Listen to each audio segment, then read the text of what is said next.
تو ہمیں اور آپ کو چاہیے کہ نماز کی حالت میں خشوع اور خضوع کے ساتھ نماز پڑھیں، ہمارا دھیان صرف اور صرف اسی کی طرف لگا رہیں جس کی ہم عبادت کرنے کے لیے آئے ہیں۔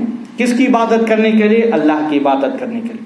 تو ہمارا لگاؤ اسی کی طرف رہنا۔ علماء فرماتے ہیں جب آپ نماز کی حالت میں کھڑے رہیں تو دل میں یہ تصور رکھیں میں خدا کو دیکھ رہا ہوں، دل میں یہ تصور کریں خدا کو میں دیکھ رہا ہوں۔ اگر یہ حالت تم میں نہ آئے تو کم سے کم یہ تو تصور کریں کہ اللہ مجھے دیکھ رہا ہے۔ جب یہ تصور تمہارے دل و دماغ میں آ جائے گا تو تم ایسی نماز پڑھیں گے، ایسی نماز پڑھیں گے کہ نماز پڑھتے وقت کچھ بھی ہو جائے تمہیں پتہ بھی نہیں چلے گا۔ اگر تم ایسی نماز پڑھیں گے کہ میں خدا کو دیکھ رہا ہوں اور خدا تمہیں دیکھ رہا ہے تو ایسی نمازوں کا عالم یہ ہوگا کہ میں بتاؤں کہ ایسی نمازوں کا عالم کیا ہوگا۔ ایک مرتبہ حضرت امام حسین رضی اللہ تعالیٰ عنہ اپنی جھوپڑی میں ظہر کی نماز ادا کر رہے تھے۔ کیا کر رہے تھے؟ ظہر کی نماز ادا کر رہے تھے۔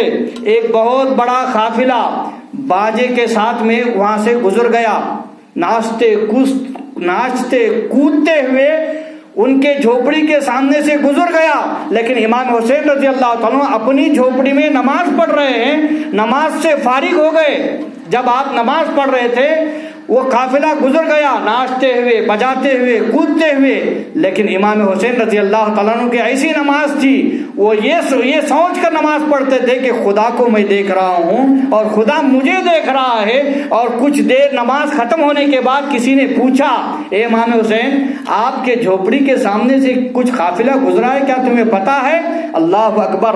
امام حسین رضی اللہ تعالیٰ عنہ فرماتے ہیں مجھے کوئی پتا نہیں ہے۔ وہ شخص عرض کرتا ہے کیسے پتا نہیں؟ وہ تو بڑا شور کر رہے تھے، بڑا شور و گل کر رہے تھے، چلا رہے تھے، پکار رہے تھے۔ کیا آپ سنتے نہیں ہیں؟ کیا کان کے بہرے ہیں؟ کیسے آپ کو پتا نہیں چلا؟ یہ اتنی بڑی شور کر رہے تھے، اتنی بڑی آواز کر رہے تھے۔ اللہ اکبر۔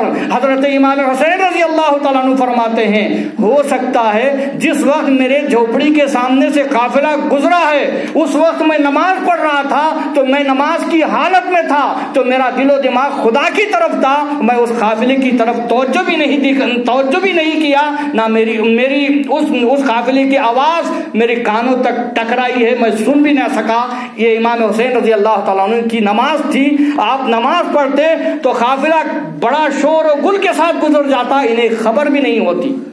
آج ہمارا عالم کیا کہ ہماری نماز کو بڑا قافلہ تو کیا ایک مچھر ہماری نماز کو برباد کر دیتا۔ ہماری نماز کا عالم یہ کہ ایک مچھر ہماری نماز کو برباد کر دیتا۔ اتنی ہلکی نماز ہماری ہو گئی، اتنی بھاری نماز ہمارے بزرگان دین کی، ہمارے اسلاف کی، کہ قافلہ گزر جائے پتہ نہ چلے، مگر ہمارے اور آپ کی نماز اتنی ہلکی کہ مچھر ہماری نماز کو برباد کرتے۔ جب اتنی ہلکی نماز ہوگی تو ہمارا حال کیا ہوگا؟ یقیناً جب اتنی ہلکی نماز ہوگی تو ہمارا حال بھی برائی ہوگا۔ جب ہماری نماز بھاری ہوگی تو ہم بھاری ہوں گے، ہماری قوم بھاری ہوگی، ہمارا اسلام بھاری ہوگا۔